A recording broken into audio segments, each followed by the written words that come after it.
नमस्कार दोस्तों, आज से हम फर्स्ट ग्रेड और सेकंड ग्रेड जो अब आने वाली है उसके बारे में मैं पहले तो आपको डिटेल वाइज बताऊंगा कैसे क्या करना है, सब कुछ कैसे रहेगा, क्या क्या इसमें सिलेबस है, किस प्रकार से आपको पढ़ना चाहिए और पिछली सेकंड ग्रेड जो अभी 2022 में हुई है उसमें कैसा रहा, सब कुछ यहाँ क्लियर करूंगा मैं आपको। अब बताया जा रहा है कि फर्स्ट ग्रेड और सेकंड ग्रेड आने वाली है, जिसके बारे में देखो सबसे पहले मैं बता रहा हूँ आपको। इसमें हमारे पास ग्रेजुएशन 11th 12th मैथ और 10th और 9th मैथ की बात होती है, तो यहाँ पे जो सबसे इम्पोर्टेंट पार्ट रहता है वो रहता है ग्रेजुएशन वाला, क्योंकि इस बार की जो सेकंड ग्रेड हुई है 2022 वाली, उसमें ये नियम नहीं रहा कि ग्रेजुएशन में केवल 50% आएंगे, 40% आएंगे। इस बार ग्रेजुएशन से 90% आए, जिसकी वजह से बहुत सारे बच्चों का पेपर खराब हो गया, जो 2-2 3-3 साल से लगे हुए थे फिर भी उनका पेपर बढ़िया नहीं गया। और जिसने ग्रेजुएशन पढ़ी है इस बार, चाहे वो इसी बार से तैयारी की हो, उसके लिए ये पेपर अच्छा रहा।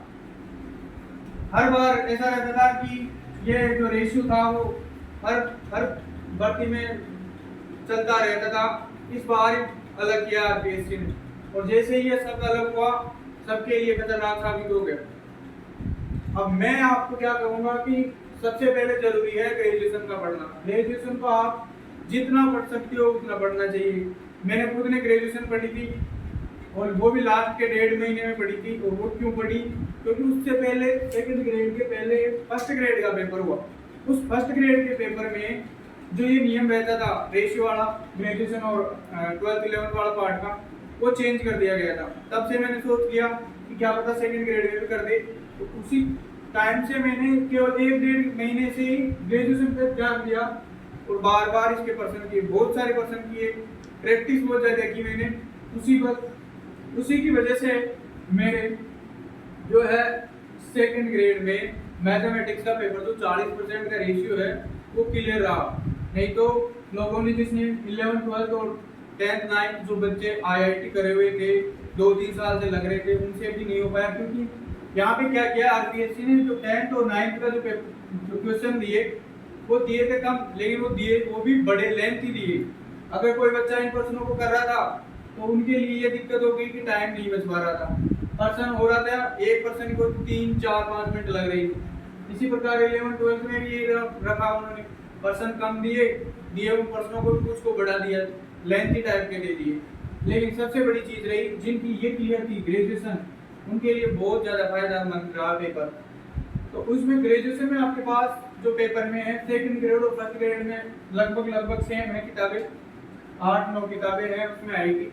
और फर्स्ट ग्रेड वाला की थोड़ी सी एमएससी के पार्ट में जुड़ा होता है, लेकिन सेकंड ग्रेड और फर्स्ट ग्रेड के लिए ये वाला जो पार्ट है वो सेम रहता है यहाँ पर। उसमें 11th 12th और 10th 9th की बाद में पढ़ाएंगे। पहले जरूरी है ग्रेजुएशन, क्योंकि इस बार ग्रेजुएशन का पता चल गया सबको कि कितना इम्पोर्टेंस है। तो सबसे पहले मैं उसमें पढ़ाऊंगा वेक्टर, पढ़ाऊंगा आपको वेक्टर ऐसी बुक है इसमें ग्रेजुएशन में जो कि सरल भी है और आपको नंबर देने में, यानी कि नंबर वेटेज भी बढ़िया है इसका। दूसरी चीज रियल एनालिसिस, ये भी ऐसी सब्जेक्ट है जिसमें आपको एक तो टाइम कम लगता है क्वेश्चन करने में, और दूसरा चीज नंबर वेटेज जो है इसका भी ज्यादा है। फिर है कॉम्प्लेक्स एनालिसिस, सरल है और आसानी से, यानी कि जो पर्सन आराम से हो सकते हैं, साथ साथ फास्ट हो सकते हैं, वो भी इसी में है। अलजेब्रा की बात करूँ तो ये है, हम सब इसी से करते हैं। अलजेब्रा से सोचते हैं कि इसमें जो थ्योरम है वो कैसे आ गई। इसमें सबसे पहले इसको करना कैसे पड़ेगा, आपको जो भी पहले तो मतलब क्वेश्चन टाइप की चीजें बताऊंगा मैं आपको, जो सूत्र है उनको समझाने का वो मैं समझाऊंगा। उसके बाद में इसमें जो रहेगा मेन चीज वो रहेगी थ्योरम। तो थ्योरम जिसमें लगभग बहुत सारी है, थ्योरम जो है इसमें लगभग 150 या 200 थ्योरम्स है। वो पहले अलजेब्रा जैसे ही कंप्लीट होती है थ्योरम्स को मैं एक साथ आपको समझा दूंगा और लिखवा दूंगा। साथ ही साथ उन थ्योरम्स की पीडीएफ टेलीग्राम पे मैं खुद लेके रहूंगा और उसको डालूंगा। हमारा जो टेलीग्राम चैनल है उसके देखो यहाँ नाम भी है माई कोचिंग क्लासेस से एमसीसी, और इसमें टेलीग्राम नंबर भी आपको यहाँ पे दिख रहेंगे कि 6377171481 है। उसके अलावा आपके बाद में आती है 3D, ये भी ऐसी है, ऐसी प्रश्नावली है 3D जिसमें आप ऑप्शन से भी क्वेश्चन को कर सकते हो।